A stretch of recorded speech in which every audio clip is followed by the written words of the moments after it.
Hello. हाँ हर्ष,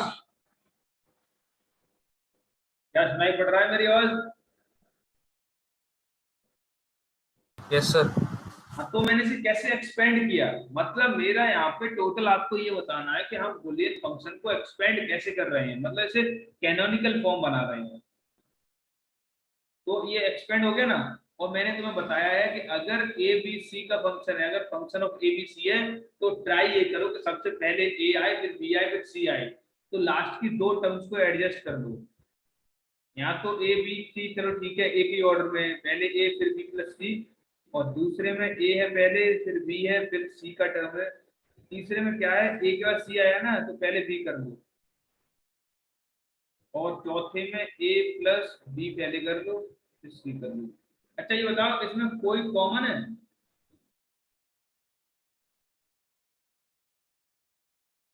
इसमें कोई कॉमन है?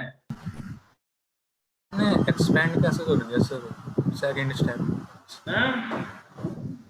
सर एक्सपेंड कैसे कर दिया सर? ए प्लस बी प्लस सी इंटू ए प्लस बी प्लस सी बार। ये एक्सपेंड ऐसे कर दिया कि तुम समझ जाओ मैंने कैसे एक्सपेंड कर दिया। अगर इन्हें दोबारा से मल्टीप्लाई करोगे ना तुम, तो ये ऐसा ही आएगा जैसा तुम्हें दिख रहा है।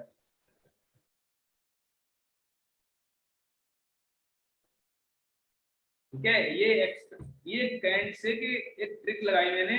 ये इस तरह से एक्सपेंड करके ये आया ना।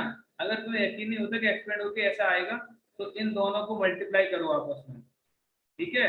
और इन दोनों को जब तुम मल्टीप्लाई करोगे, तो तुम्हें ए प्लस बी ही नजर आएगा। क्योंकि इसका मतलब ही तो ए प्लस बी ही है ना। ये हेड में जीरो ऐड किया, जीरो से कोई फर्क नहीं पड़ेगा। ठीक है। जो हमने जीरो ऐड किया, जीरो से कोई फर्क नहीं पड़ता। मतलब क्या है कि इस वाली टर्म का मतलब है ए प्लस बी। और यहाँ देखो, ये ए प्लस बी आएगा अगर इन दोनों को सॉल्व करोगे। और इन दोनों को आपस में मल्टीप्लाई करोगे, लास्ट की दोनों को मल्टीप्लाई करोगे, तो ए प्लस सी ही आएगा। ये तो वेरीफाई कर लेना घर पे जाकर। यहाँ से दोनों से दोबारा सॉल्व करोगे ना। ये एक्चुअली एक्सपेंड किया कि मैंने ऐसे कर दिया ना, ये याद रखना। ये ऐसे ट्रिक होता है। बारिश हो रही है। हाँ। ठीक है, तो ये काइंड ऑफ ट्रिक है। ओके। Yes sir. अब याद रख लो, ये इसमें कॉमन क्या है नीचे देखो। सर ए प्लस बी प्लस सी। तो उसे एक बार लिखो।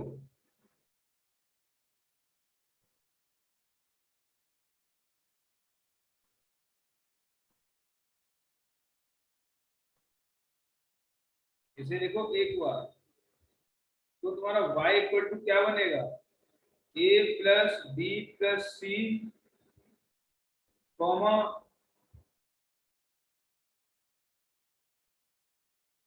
ए प्लस बी प्लस सी बार, कॉमा ए प्लस बी बार प्लस सी। तो ये इस फंक्शन की, जो फंक्शन मैंने दिया था तुम्हें स्टार्टिंग में, A plus B multiplied with A plus C, उसकी ये है कैनोनिकल फॉर्म। ये है उस फंक्शन की कैनोनिकल फॉर्म। ओके। अर्पण क्या बात है, समझ में नहीं आ रहा? थोड़ा सा एंड में कंफ्यूजन हो रही है हाँ? सर। ये एंडिंग वाले पार्ट में थोड़ी सी क्या हुआ? सर। ये लास्ट में नहीं समझ में आया, ये ए प्लस जो मल्टीप्लिकेशन में सी बार सी वाला। कौन सा नहीं समझ में आया? सर ये वाला सी इंटू सी बार वाला, जो आपने मल्टीप्लाई करके ब्रैकेट खोला ना, वो नहीं आया। देखो, वो तुम्हें समझ में नहीं आएगा। वो मैं एक्चुअली, ये एक बुलियन आइडेंटिटी होती है, वो भी बताऊंगा ऐसे। एक होता है डिस्ट्रीब्यूटिव लॉ, और एक होता है क्या बोलते हैं, एब्जॉर्प्शन लॉ। ये दो तरह के लॉ होते हैं बुलियन आइडेंटिटी में, जिनकी मैं बात नहीं किया हूँ अभी, इसलिए मैं बताया नहीं हूँ कैसे हो रहा है ये। बट हाँ, अगर तुम्हें वेरीफाई करना हो, मैं तुम्हारी डाउट देखा रहा हूँ, एक मिनट सुनो, मैं तुम्हारी डाउट क्लियर कर रहा हूँ। देखो, तुम लोगों की जो डाउट है वो ये है, अभी क्लियर करता हूँ, एक मिनट में। तुम लोगों की जो डाउट है वो ये है कि अगर मैंने y equal to A plus, सब मैं दो वेरिएबल पे ले रहा हूँ, बी बी बार किया ना, और सपोज यहाँ पे लिखा था ए प्लस, लेट सपोज मैं कह देता हूँ ए प्लस बी, मान लो ऐसा लिखा हुआ।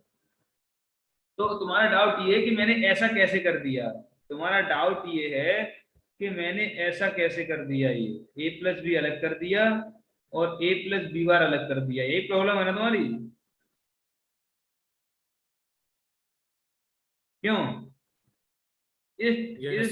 इस टर्म में से ये दो टर्म्स कैसे निकल गए, यही प्रॉब्लम है ना? क्यों हर्ष? Yes sir, yes sir. Sir ये कॉमेंटेटिव लॉस हुआ है क्या? वही मैं बोल रहा हूँ कि मैं जिन दो लॉज को डिस्कस नहीं कर रहा हूँ उनकी बात है ये। अगर तुम्हें वेरीफाई करना है ये कैसे हो गया, ठीक है, ये होता है एक्चुअल में, ये इसे बुलियन के टर्म्स में बोलते हैं डिस्ट्रीब्यूटिव लॉ,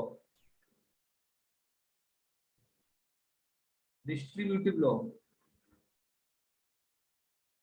लेकिन तुम्हें ये नहीं समझ में आया कि A plus B B bar से A plus B and A plus B bar कैसे आ गया, तो मैं इसे वेरीफाई करके दिखा देता हूँ। देखो पहले तो मुझे ये बताओ ए प्लस बी बी बार का मतलब क्या है, उसका मतलब क्या है? ए plus sir B, A plus zero, A plus zero, और ए प्लस जीरो का मतलब क्या हुआ? सर ए, ठीक है। तो मतलब उद्देश्य हमारा ये है कि यहाँ से भी ए आए और इन दोनों टर्म से भी ए आए, तो मेरा काम जो है इस तरह से स्प्लिट करने वाला वो ठीक है। अब देखो, अब तुम इन दोनों को स्प्लिट करके देखो, इन दोनों को मल्टीप्लाई करके आंसर फाइंड करके देखो, अगर तुम्हें एक से ए मिल गया इसका मतलब मैंने सही किया है। ए और ए का मल्टीप्लाई करो तो ये हो जाएगा A multiply A plus A B bar plus B A plus B B bar, यही हुआ ना एक्सपेंड होके? हेलो, मैं इनडायरेक्ट, सर हाँ मैं मतलब ये जो आइडेंटिटी को मैंने डायरेक्ट दो टर्म्स में स्प्लिट कर दिया ना, इसे अब मैं बैक ट्रेस कर रहा हूँ, बैक ट्रेसिंग जो कर रहा हूँ कि यहाँ से एक्चुअल मतलब ए है, देखो यहाँ से एक्चुअल मतलब ए है, तो यहाँ से भी अगर ए आ गया तो मैं ये कह सकता हूँ कि A plus B B complement को हम A plus B and A plus B complement लिख सकते हैं, ठीक है। अब ये सॉल्व करो, कितना आएगा ये?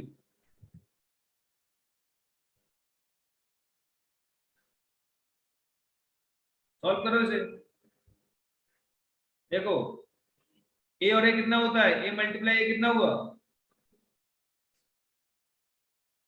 ए मल्टीप्लाई ए कितना हुआ, A.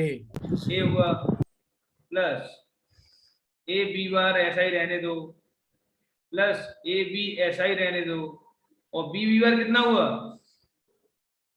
जीरो, 0. जीरो हो गया।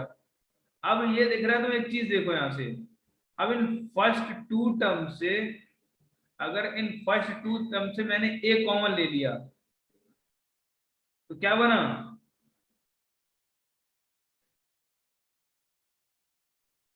B bar plus 1. 1 plus B bar. B bar, और फिर क्या बचा, ए बी, जीरो को तो हटा दो, जीरो को तो हटा दो। तो ये बताओ 1 प्लस बी बार कितना होगा? भाई 1 किसी से भी ऐड हो जाए, 1 किसी से भी ऐड हो जाए कितना आता है? हाँ 1 sir, 1. हाँ 1 ही आएगा ना, तो इसका मतलब क्या हुआ, ये 1 प्लस ए बी, तो आगे जाके इसका मतलब क्या हुआ, ए प्लस ए बी।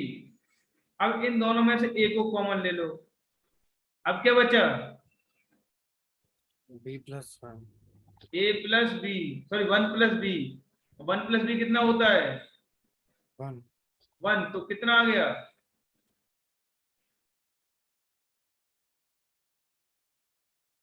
कितना आया, सर ए आया ना, यही आया ना। तो यही तो मुझे वेरीफाई करना था। अब इन दोनों चीजों को देखो, इन दोनों चीजों को ध्यान दो। Red red circle,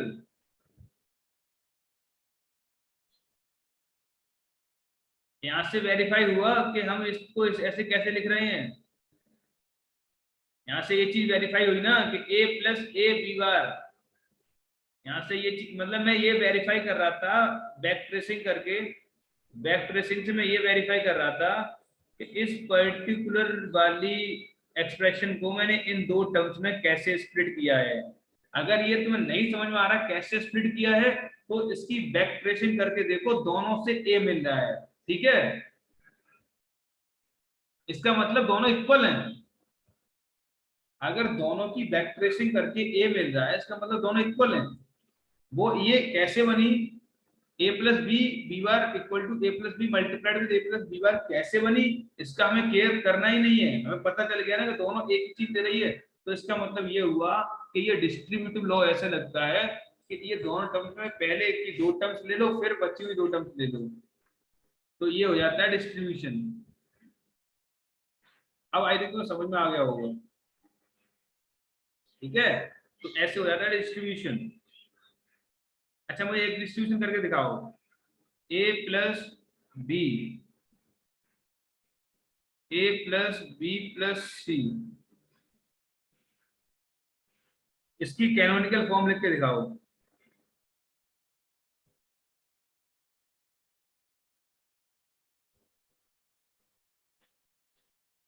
second, y equal to A B plus A B C, इसकी कैनोनिकल फॉर्म लिख के दिखाओ।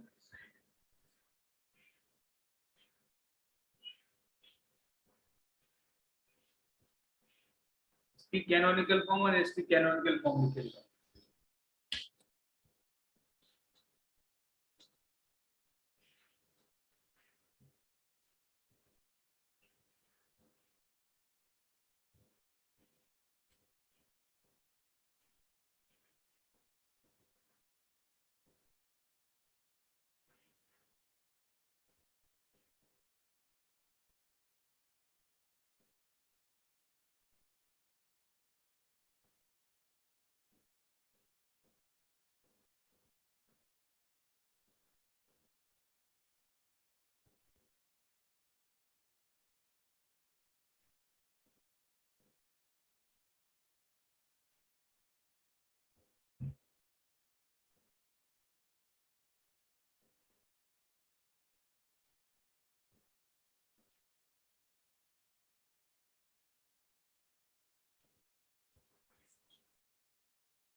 सर पहले वाले की ए plus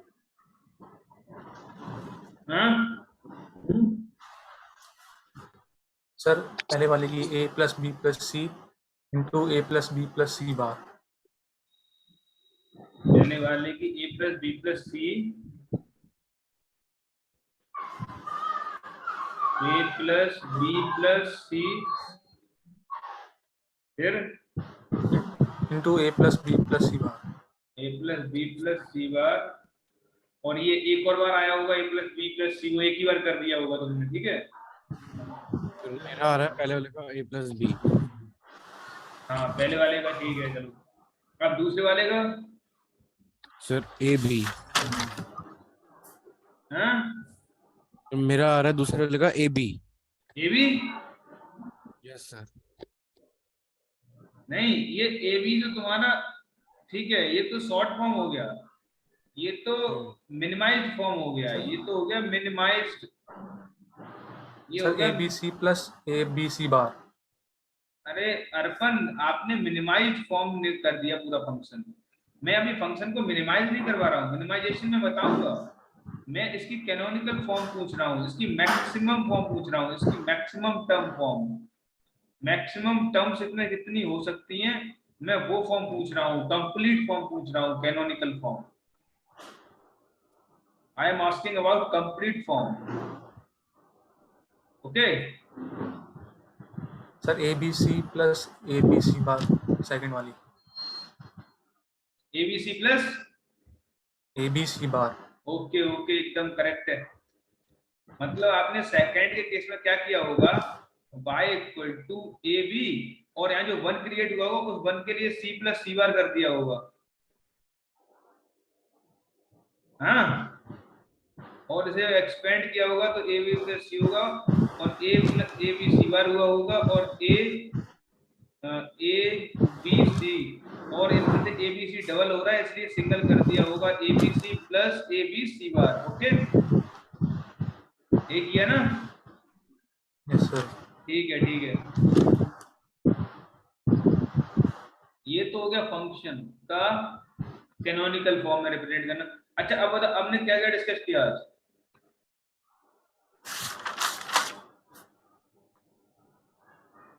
sir Boolean function to binary form. हाँ, किसी भी बूलियन फंक्शन को बाइनरी में नंबर्स में कैसे लिखते हैं, हमें वो नहीं बताया है। बूलियन फंक्शन की बाइनरी फॉर्म बताई कहाँ मैंने? अभी नहीं बताई है। हाँ सर, कैनोनिकल फॉर्म बताइए सर। हाँ, ये नहीं बताई अभी मैंने। आज क्या बताया है? अभी सबसे पहले देखो कैनोनिकल फॉर्म ऑफ फंक्शन क्या होता है। कैनोनिकल फॉर्म, अब फंक्शन अगर दो तरह से दिया होता है, अगर फंक्शन फर्स्ट टाइप में दिया हो तुम्हें सम ऑफ प्रोडक्ट के फॉर्म में दिया हो, जैसे y equal to A B C plus A B, ऐसा कुछ दिया हो, ठीक है, ये होता है sum of product form. Second बताया था प्रोडक्ट ऑफ सम फॉर्म, जैसे y equal to A plus B plus C multiplied with A plus B, ऐसा कुछ हो, ये बताया। और इन दोनों की कैनोनिकल फॉर्म को कैसे एक्सपेंड करते हैं ये बताया था। ओके, अब बताऊंगा मैं बूलियन फंक्शन की बाइनरी फॉर्म में रिप्रेजेंट करने का मतलब क्या है। एक चीज और बताया था,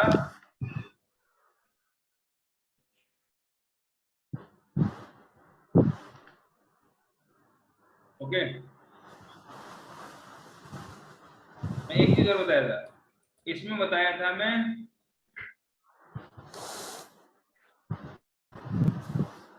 एक चीज क्या बताया था मैं, यहाँ पे 1 और 0 किसे बोलते हैं, और यहाँ पे 1 और 0 किसे बोलते हैं, ये बताया था ना। क्या किसे बोलते हैं बताओ? सर बी को तो सर 1 बोलेंगे और बी बार को 0 बोलेंगे। बी को 1 बोलेंगे, B equal to 1 and B bar equal to 0। मतलब बी के लिए नहीं, जो भी हो, सी हो, डी हो, ए हो, सबके लिए ऐसा ही होगा, ठीक है। सर इसमें उल्टा होता है, इसमें मतलब B bar equal to 1 B bar equal to 1 बोलेंगे एंड बी को 0 बोलेंगे। मतलब ये आपने चलो बी का तो एग्जाम्पल लिया है, अदरवाइज ए के लिए भी यही होगा, सी के लिए भी यही होगा, डी अगर एक्यूड है तो डी के लिए भी यही होगा। ओके, तो अब इसी चीज को हम एनालाइज करते हैं, थोड़ा आगे बढ़ते हैं, इसी चीज को एनालाइज करते हैं। अगर मैं बोलूं इस फंक्शन को डिजिटल फॉर्म में बनाइए, मतलब बाइनरी फॉर्म में रिप्रेजेंट कीजिए। एक बूलियन फंक्शन दिया है A B plus B C, इसकी मुझे इस फंक्शन की बाइनरी बिट्स में रिप्रेजेंट करो, इसे बाइनरी नंबर्स में रिप्रेजेंट करके दिखाओ। पहले क्या करोगे, स्टेप देखो, फर्स्ट स्टेप, स्टेप स्टेप पहला स्टेप कैनोनिकल फॉर्म में करो, कैनोनिकल फॉर्म में करो। सेकंड स्टेप ए को 1 ए बार को 0, बी को 1 बी बार को 0, सी को 1 सी बार को 0। ठीक है, थर्ड स्टेप में बाइनरी नंबर्स में कर दो, बाइनरी नंबर्स लिखो। ओके, तो इसे करके देखो, फिर मैं करके दिखाऊंगा। A B plus B C को आप बाइनरी नंबर्स में लिखना है, अगर इसे इस फंक्शन की मुझे वैल्यू बतानी है बाइनरी नंबर्स में, तो हम पहले क्या करेंगे, इसे कैनोनिकल फॉर्म में रिप्रेजेंट करेंगे। फिर इसके ए को 1 से एंड ए नॉट को 0 से रिप्लेस करेंगे, इस तरह से रिप्लेसमेंट करेंगे।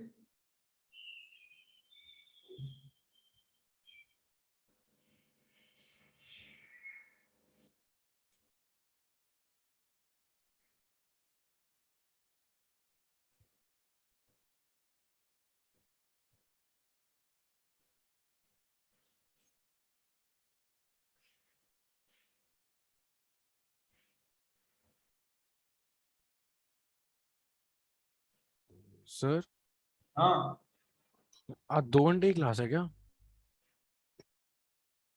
नहीं कितना, 1 घंटा हो गया क्या? बस सर होने वाला है, 5 मिनट है। थोड़ी देर और कर लेते हैं, ठीक है। यस ठीक है सर। हाँ,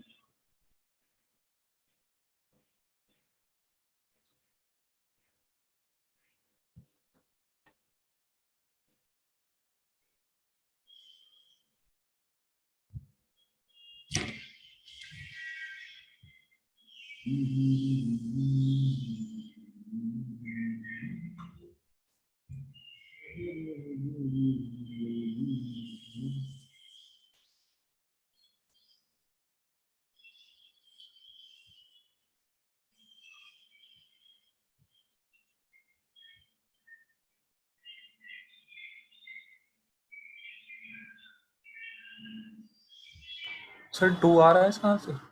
क्या सर 2, क्या 2? Sir y equals to 2। भाई टू कैसे आ गया? देखो मैं कर रहा हूँ, ध्यान से देखना, इसी को अभी रिप्रेजेंट कर रहा हूँ, बस इतना ही बताऊंगा, एक बार फोकस करना, ध्यान दो अर्पण, ध्यान दो। y equal to A B plus B C लिखा था, ठीक है। पहले इसे कैनोनिकल फॉर्म में बनाओ, तो इसे ए बी सी प्लस सी बार लिख लेंगे, प्लस ए प्लस ए बार, आगे मल्टीप्लाई कर दे रहा हूं मैं, बी सी को पीछे रहने दो, क्योंकि हमें इसी फॉर्म में चाहिए होता है, ए बी सी के फॉर्म में चाहिए होता है। यहाँ से आया ए बी सी, प्लस यहाँ से आया ए बी सी बार, प्लस यहाँ से आया ए बी सी, और फिर यहाँ से आया ए बार बी सी, क्योंकि ए बी सी 2 बार आ रहा है, ए बी सी 2 बार आ रहा है तो इसे एक बार लिख दो, A B C plus A B C bar plus A bar B C, ठीक है। तो अब मैंने क्या बोला था कि इसमें अगर ए है तो उसका मतलब 1 है, और बी है तो उसका मतलब 1 है, सी है तो उसका मतलब 1 है, अगर इसके कॉम्प्लीमेंटेड फॉर्म है तो उसका मतलब 0 है। तो इस टर्म को क्या बोल सकता हूं मैं, 1 1 1 ऐसा बोल सकता हूं। इस टर्म को क्या बोल सकता हूँ, 1 1 0, और इस टर्म को क्या बोल सकता हूँ, 0 1 1। लेकिन हमेशा ध्यान रखना कि ऑर्डर जो है वो ए बी सी ही है, ये ऑर्डर है। गलती से अगर तुमने कहीं ए सी बी कर दिया या बी ए सी कर दिया तो बाइनरी वैल्यू गलत निकल आएगी, ठीक है, ध्यान रखना इस बात का। ये पहले ही बोल चुका हूं मैं, अगर function of A B C है तो टर्म्स ऑर्डर में लिखी जाएंगी, पहले ए फिर बी प्लस सी फिर बी सी, ठीक है। तो इसका मतलब आप समझना। अब मैं यहाँ पे क्या लिखता हूँ देखो, तो इसमें कौन कौन से बाइनरी नंबर्स आए,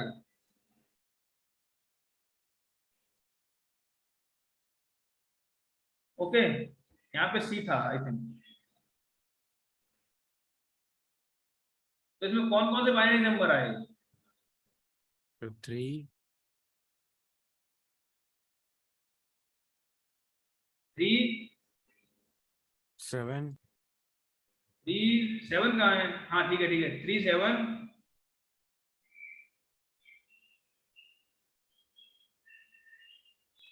5 हम नहीं 6 अब देखो y को हम रिप्रेजेंट कैसे करेंगे, y equal to function of A B C equal to, ये देखना 3 6 एंड 7, देखो इसे बोलते हैं, इस छोटे वाले m को सम दिया ना,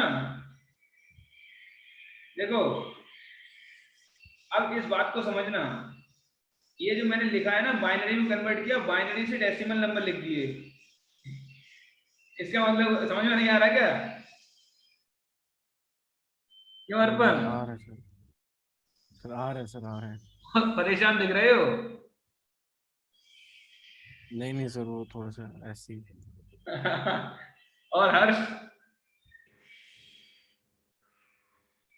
हाँ ठीक है, देखो अगर अब देखो, बस मैं यही बता रहा हूँ आज, यही बताऊंगा बस यहीं तक। अब ये देखना, इसका मतलब क्या हुआ, ये स्मॉल m का मतलब हुआ मिन टर्म, और इस साइन का मतलब क्या होता है, सम, ठीक है। तो इसका इस पूरे चीज को रिप्रेजेंट करने का मतलब समझो, ये मैंने लिखा ना सम m 367, इसका मतलब जो फंक्शन जो मैंने दिया था अब उसे ऐसा भी लिख सकते हैं मैथमेटिकल फॉर्म में। ये चीजें मैं सब तुम्हें इसलिए बता रहा हूँ, अभी कुछ जल्दी ही कल से हम आ जाएंगे समर एडर और बाइनरी एडर पैरेलल एडर पे, ठीक है, इसलिए मैं बता दे रहा हूँ अभी। तो इसका मतलब ये हुआ कि ये साइन इंडिकेट करता है सम को, ये स्मॉल m इंडिकेट करता है मिन टर्म को, और 367 आर मिन टर्म। इसका मतलब इसे ऐसे बोल सकते हैं कि जो सम ऑफ प्रोडक्ट फॉर्म है उसमें यूज होने वाली लिटरल्स हैं उन्हें मिन टर्म्स बोलते हैं, ठीक है। यहाँ से सम शब्द से याद रखोगे सम ऑफ प्रोडक्ट फॉर्म होती है ये, ओके। तो अब एक थोड़ा सा इसका उल्टा करके देख लेते हैं, फिर क्लास एंड करते हैं, ठीक है। बस 5 मिनट और लगेंगे, 5 मिनट में मैं इसका उल्टा फॉर्म बना के देख रहा हूँ, वो देखना, तो उस पर गौर करना थोड़ा सा। इसका उल्टा फॉर्म का मतलब समझो, जैसे अब मैंने लिख दिया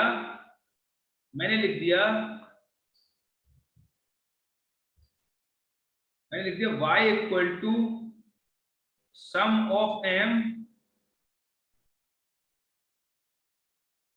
2 3 6 7। इसका मतलब अब मुझे आप ये बताओ कि अगर ये function of A B C है तो इसकी इक्वेशन क्या होगी, इसका एक्सप्रेशन क्या होगा।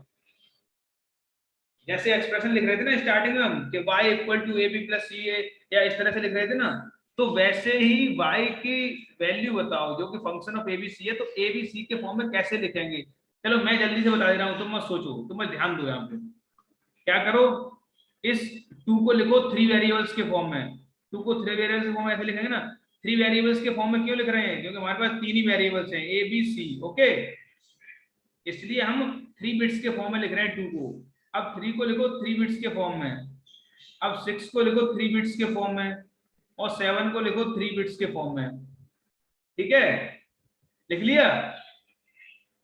हाँ, अब क्या करेंगे, जैसे ही हमने 3 बिट्स के फॉर्म में लिख लिया, अब ABC का सीक्वेंस ध्यान रखेंगे, ABC का सीक्वेंस याद रखेंगे हम।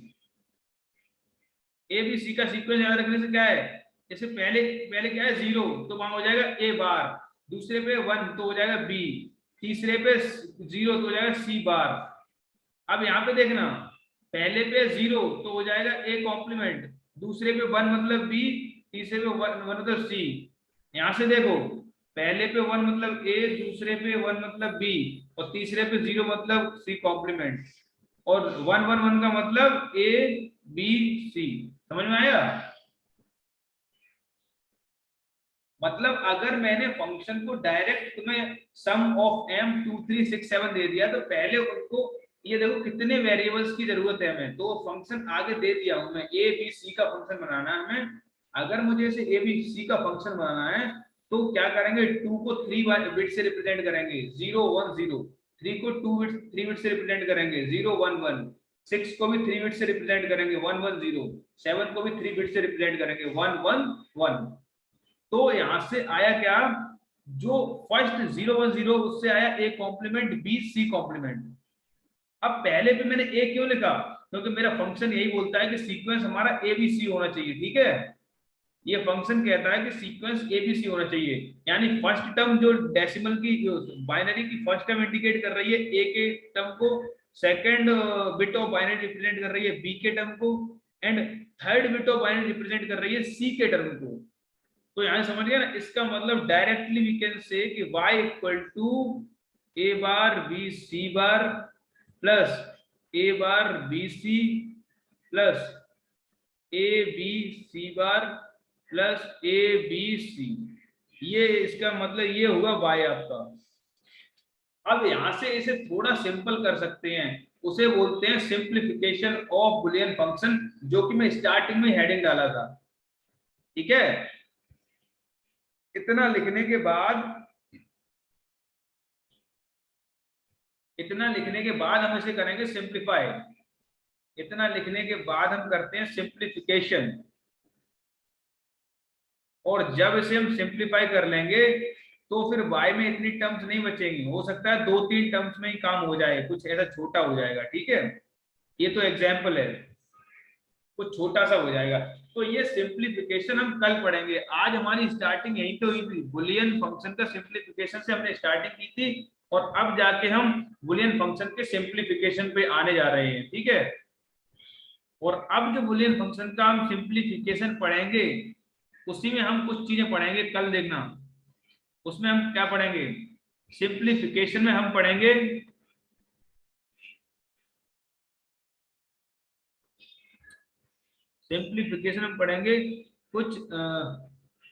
कुछ लॉज पढ़ेंगे, लॉज। ये लॉज हो सकते हैं एसोसिएटिव लॉ,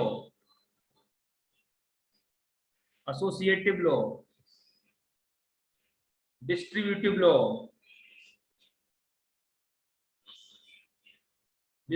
लॉ, एब्जॉर्प्शन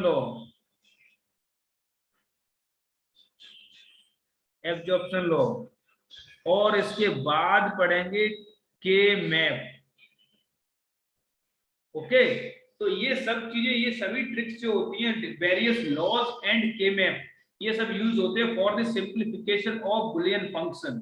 और अब हम आप आए सिंप्लीफिकेशन करेंगे कैसे, वो कल देखेंगे। ठीक है, तो ओवर खत्म किया जाए। अब रिवीजन कर लेना भाई, बहुत कुछ बताया आज मैंने। Yes sir. Okay, revision. Harsh, yes sir. Harsh कहाँ, नीचे कहाँ जा रहा है?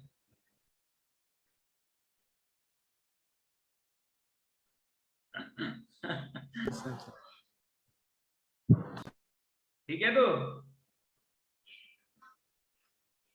ओके, एंड करता हूँ, कल रिवीजन कर लेना। Okay sir. Okay, thank you.